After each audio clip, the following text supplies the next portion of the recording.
Je m'appelle Danielle Monet, je suis instructeur diplômé d'État d'équitation, cursus École nationale de Saumur. Et puis il y a 10 ans, je me suis un peu interpellée dans le sens que j'estimais qu'on n'avait pas tout compris avec les chevaux. Donc j'ai un petit peu ouvert mes yeux par rapport aux éthologues et je me suis complètement remise en question sur qui étaient les chevaux, comment ils fonctionnaient. Et aujourd'hui, je suis donc devenue spécialiste en approche comportementale, c'est-à-dire rééduquer les chevaux. J'ai une autre casquette aussi qui consiste à faire des séminaires d'entreprise, où là nous faisons passer les gens dans un rond pour leur leadership. Le cheval est un scanner de notre état émotionnel, révélateur de notre façon de communiquer, et aujourd'hui il est même un partenaire d'évolution. Les chevaux sont à 100% non-verbal.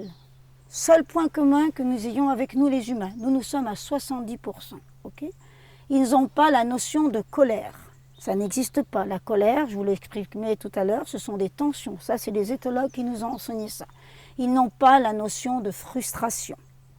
Ils sont incapables de dire l'inverse de ce qu'ils pensent. Ils sont dans l'instant présent et dans l'ici et maintenant. Et ils n'ont pas de projet. Pour un cheval, monter à cheval, ça ne veut rien dire. Pour nous, ça veut dire quelque chose, eux, ça ne veut rien dire. C'est du mouvement, de l'espace, de la direction et de l'allure. Alors, on a vu que les chevaux étaient à 100% non-verbal, ils sont des proies, ils ont donc des tensions. Ça, c'est important de savoir. Maintenant, vous allez dire, mais c'est bien beau, comment on communique avec eux? Eh bien, c'est très simple. Les chevaux, ils ont ce qu'on appelle des métasignaux. C'est que les chevaux, ils vont nous poser des questions. Et ces questions-là, ça s'appelle des tests de réassurance. C'est-à-dire qu'en permanence, ils vont nous dire, si je te teste dans le mouvement, est-ce que tu es là pour moi? Si je te teste dans l'espace, est-ce que tu es là pour moi? Maintenant, tu vas te baisser. Tu te mets à genoux et tu lâches complètement prise. Tu baisses ta tête, tu ne cherches pas à savoir où elle est. Voilà. Si dans l'instant où tu descends, elle descend sa tête, ça c'est un point fort. Si elle mâchouille, c'est le deuxième point fort. Pour l'instant, elle ne mâchouille pas. Il y a quelque chose dans ton mental ou dans ton corps qui est bloqué. Donc, cherche surtout pas à savoir où elle est. Lâche bien prise, alors va dans une respiration que tu connais. Dans l'instant où tu vas débloquer quelque chose, elle va nous le dire.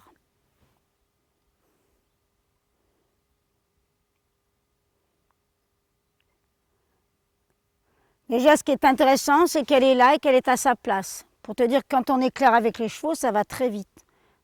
Tu prends encore une seconde, voilà, là elle vient de descendre sa tête, tu viens de lâcher l'idée de, que je ne connais pas, je ne suis pas dans ta tête.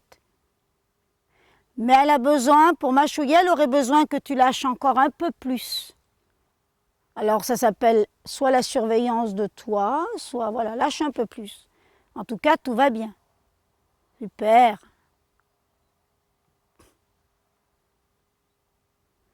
Quand tu voudras, pour que ça vienne de toi, tu te redresseras et tout à fait normalement. Voilà. Regarde la posture de la ponette. Tête en bas en présence d'un prédateur. Pour te dire la valeur que ça a, ce mouvement. L'énergie dans laquelle on est quand on est dans la contrainte, dans vouloir contrôler, dans vouloir y arriver, mais ça les bloque. Et ça, en règle générale, c'est pas valable que pour les chevaux, c'est valable pour les humains aussi. Voilà. Et donc quand toi tu as renoncé à cette énergie-là, tu as lâché cette énergie-là, tu as permis, tu étais dans le champ des possibles. Mais ça n'empêche que à partir du moment où tu t'es remis dans le champ des possibles, je lâche prise, mais en même temps, ok, on y va, on va y arriver. C'est pas incompatible. Voilà. Le lâcher prise ne veut pas dire renoncer à y arriver. Tu te lèves, tu recules et tu vas prendre ta place au milieu du corps, comme j'ai fait tout à l'heure. Mais en y allant très clairement et en la regardant bien sûr. Tu vas très clairement entre l'encolure et son corps. Et si au moment où tu y vas, tu vois, hop, hop, hop, elle te dit non, recule.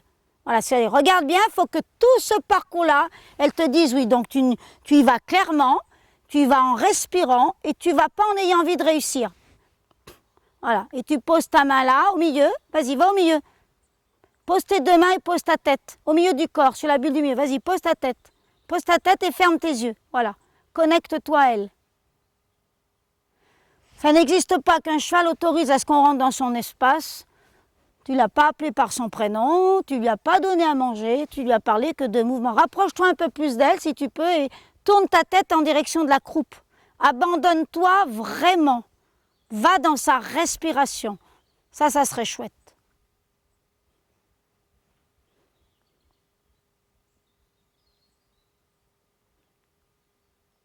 En tout cas, elle est là.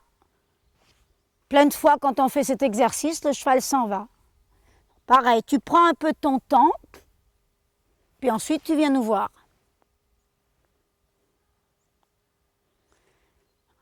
Voilà. Et si elle veut te suivre, elle te suit. Par contre, pas marche normalement. Si tu marches au ralenti, c'est que tu attends. Si tu attends qu'elle te suive, elle ne te suivra pas. C'est ça la puissance de l'intention avec les chevaux. Si tu es dans le faire et la demande, voilà. Lâche, ne la surveille pas. Voilà. Voilà. Toi, le simple fait que tu aies retourné la tête, maintenant elle est là.